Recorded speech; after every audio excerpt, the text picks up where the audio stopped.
the collective must come together. You know that phrase, we are stronger together. Well, events of can I say the Elon Trump leadership of the last week or two has proved once again that we are absolutely under attack, not as a group or a tribe, but as an entire nation.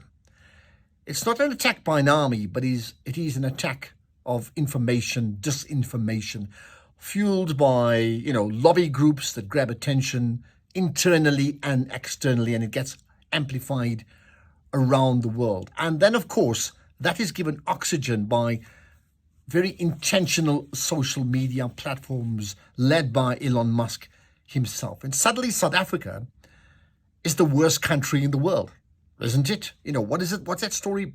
Bad people doing, terrible things and terrible things happening in South Africa. Can you believe it? They're talking about our country. This is the president who said a few days later, we will take over Gaza in Palestine. And yet, when he talks, many people view his comments with the type of credibility you would associate with a humanitarian. I mean, there's something so contradictory about all of that, isn't it? So back to us, what do we do? Well, if South Africa is your home, then you have to react in some way or the other. We made in South Africa. For many of us, we've made it in South Africa as well. And our battle is not just Elon Musk or Donald Trump or Elon Trump. It's within, it's ourselves. The fact is, for far too long, and we must be clear about this, we have allowed South Africa to also slide.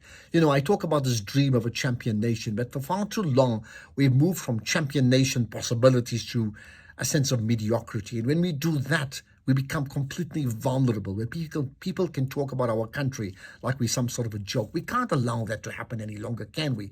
But for that to change, that narrative to change, one is we need to amplify what's good about our country around the world. And then internally, we need to get things right. We know, and I've said this before, we can list about 10 things, maybe even more, fundamental things in our country that are just so wrong.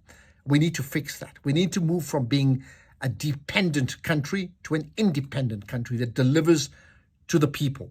So can we collectively build the capacity to deliver the best service to the people of our country? Can we genuinely do what's best for all the people of South Africa? And I talk irrespective of race or ethnicity or language group, for all the people that live in it, right? Can we best serve South Africa? Now, over the weekend, I was so impressed by the amounts of South Africans who took to the same, Elon Musk platform to tweet out the fact that they are all South African. They love their country. We must absolutely do that. That's just the starting point. Because here's the thought to you and I. Can we say with certainty that no matter what others say, that not only will we do what's best for our country, that we can say, well, you know what? Of all the things in the world that I want to champion, the greatest cause I can champion living here is, can I champion South Africa?